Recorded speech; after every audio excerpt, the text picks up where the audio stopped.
This is probably the 5th time playing this campaign, and I still love it.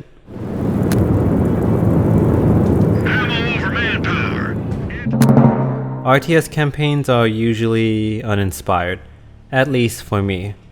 I've played a good bit of RTS games since my childhood, with Star Wars Battlegrounds, Warcraft 3, and Command & Conquer being my early childhood favorites.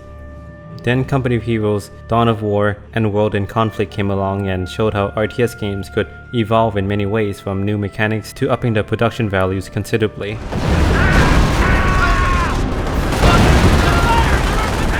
But one area that a lot of RTS games seem to hardly, if not evolve at all, is with the campaign.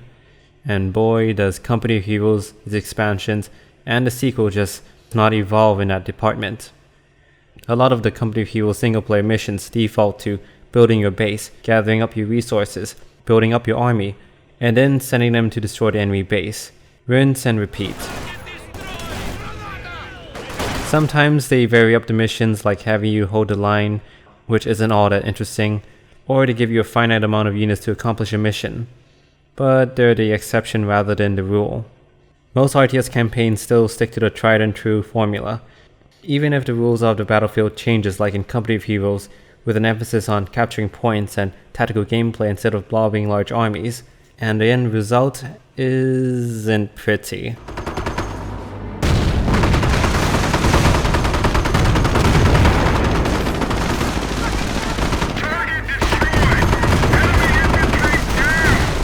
But then a year after Company of Heroes 2 released, Relic oddly released a standalone single-player campaign, and despite multiple playthroughs since 2014, Ardennes Assault was, and still is, the best Company of Heroes campaign ever made. Germans.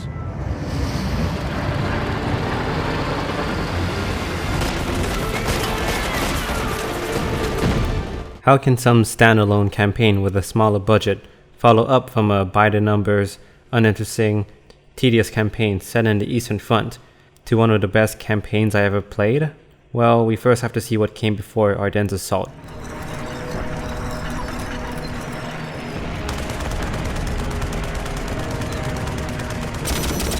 Something that always struck me about Company of Heroes, its expansions and sequels campaigns, was how they almost always felt like they had these excruciatingly long missions. Missions that last from 35 to 60 minutes on average. Briefly looking at games like Command & Conquer, StarCraft 2, and Warcraft 3, most of the missions range from 20 to 30 minutes. Now, length isn't everything. A long mission isn't inherently bad. The mission design and gameplay component play a very major part in the experience. StarCraft 2 is a splashy, fast-paced RTS, while offering a variety of mission objectives, and these things keep you on your toes. But the Company of Heroes games have always felt at odds when it came to the campaign. While the multiplayer is a tense clash between two vying sides, each trying to capture the victory points to drain one another until they hit zero, resulting in these intense, nail-biting clashes at key points, the campaign on the other hand feels uninspired and unremarkable. I already covered that in my Company of Heroes 2 video earlier, how a lot of the missions recycles the same RTS formula of building up your forces and slowly smashing your way towards the enemy base. Even the defensive missions feels flat since the enemy AI doesn't know how to properly assault your positions.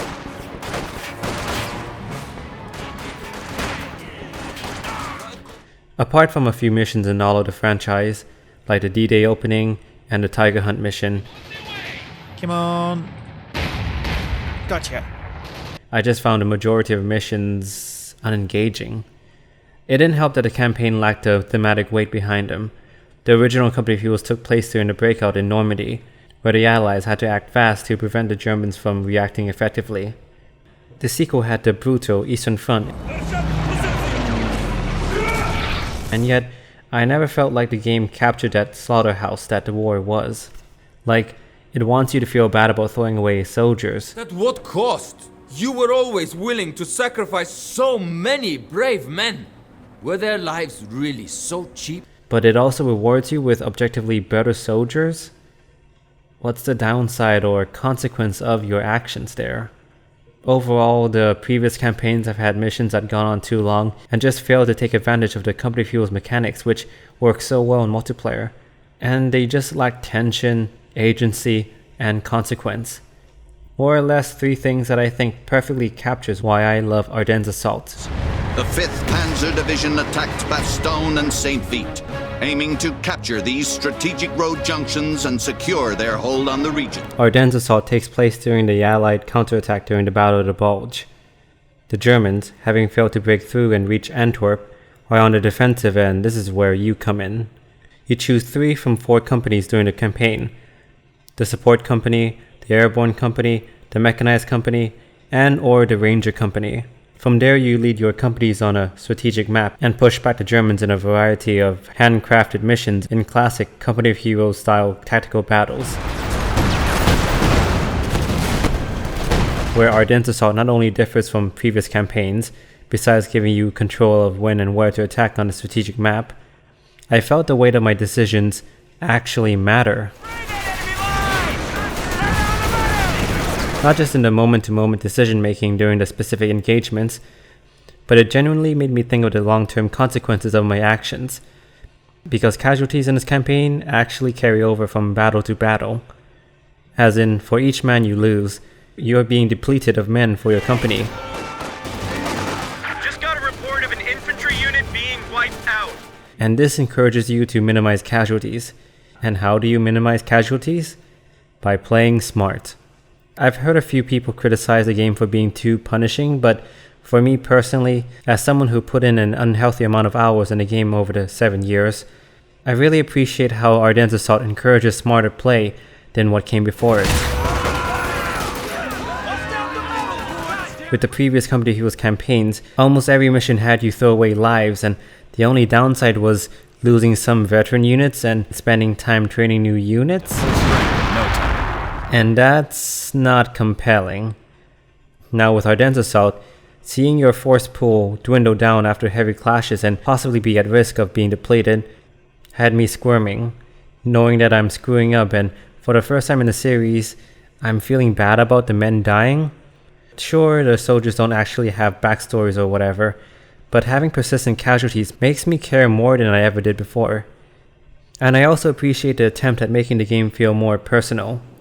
And you know, our losses were low to boot. At the end of the day, that's really why I dragged my ass back out here. I wanted to keep as many of these kids out of the ground as possible. All 4 characters will write reports after major battles about their experiences and whether or not they took in heavy casualties, and it reflects in these reports. I tried to do what I could to make sure Abel had a fighting chance out there, but killed in action were high. The Krauts aren't making anything easy on me. Sure, it's nothing mind-blowing nor on the level of StarCraft's 2 character interactions, but it really did make me feel more attached to the battles and the men who are fighting as opposed to previous games. Add to all of this is how the game makes this simple but incredibly game-changing decision to have timed missions, giving you a set amount of time to accomplish an objective. The Germans might be trying to evacuate the supplies, you might be trying to seize territory in time, you might have to defend a convoy from enemy attacks, and more. I'm aware that not everyone loves timed missions, and people prefer to play at their own pace. I don't find a lot of RTS campaigns to be tense or challenging, because you have all the time in the world to succeed or fail. Wargame European Escalation and Sail Division Normandy 1944 have handcrafted missions that pits you not just against the enemies, but against the clock, and the results are some very intense and challenging campaigns. How do they compare to Ardennes Assault? Yes, they lack the production values and polish Ardennes Assault has, but something I hope that Relic can learn from them is how they handle defensive missions. A lot of those missions have you both defending against enemy assaults, while encouraging you to attack other targets. In this Steel Division mission, the Germans are trying to overrun this town, but you're tasked with a bonus objective of taking out some anti-air batteries. It's optional, but what's the reward? They only talk about novels. They only talk about fiction. And like Pete Buttigieg's favorite books was 10. Nice. There's a turn-based war game called Unity of Command 2 I'm loving right now, and they too reward you with powerful abilities when you complete bonus objectives in time. There's other rewards like receiving elite reinforcements like heavy tanks or specialists that can really make a difference in the campaign. In Ardennes Assault, There's bonus rewards, but they mainly are unlocks through units, but I found myself never building M8 Greyhounds or upgrading my men with medics. These reward units didn't feel all too powerful. They're just light vehicles or support weapons. The only things that seemed to be missing that would have made an impact would have been the 76mm Shermans and Jacksons. I don't recall ever being able to unlock them in prior playthroughs either. Completing bonus objectives should feel rewarding and meaningful, and the rewards I got didn't feel like that, I'm afraid. At least you can unlock powerful abilities with your commanders.